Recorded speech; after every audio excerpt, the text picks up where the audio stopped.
In today's video, I'm going to teach you how to use Thunderbird as alternative to Outlook. We'll walk through getting Thunderbird from the official source, installing it with the options that make sense for you, connecting your Gmail account, and taking a quick look at your mail folders once everything's in place. Follow along on your computer and you'll be up and running in just a few minutes. Start by opening your web browser and heading to Google.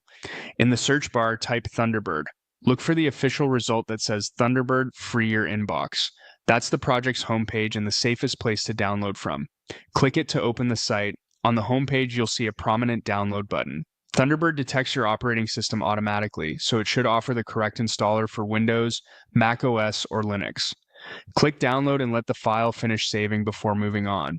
Once the download completes, open the installer you just saved. If your system asks for permission to make changes, allow it.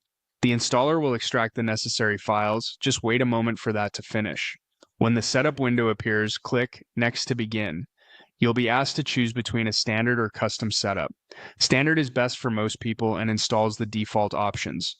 Choose custom only if you want to pick things like shortcuts or specific components. Either way, the goal is the same. Get Thunderbird installed cleanly so it's ready to connect to your email. Click Next to continue. You'll be prompted to choose the installation location.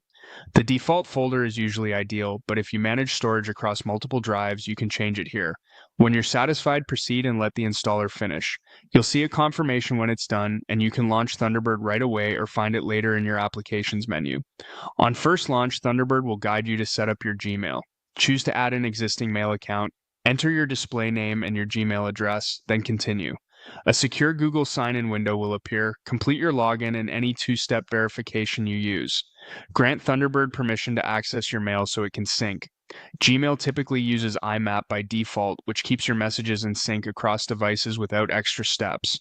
After the connection is made, Thunderbird will load your folders. You'll see your inbox, sent, and other system folders appear in the left panel. Give it a moment to sync, especially if you have a lot of mail. From here, you can open messages, search your mailbox, and compose new emails, everything you need in a clean, reliable Outlook alternative.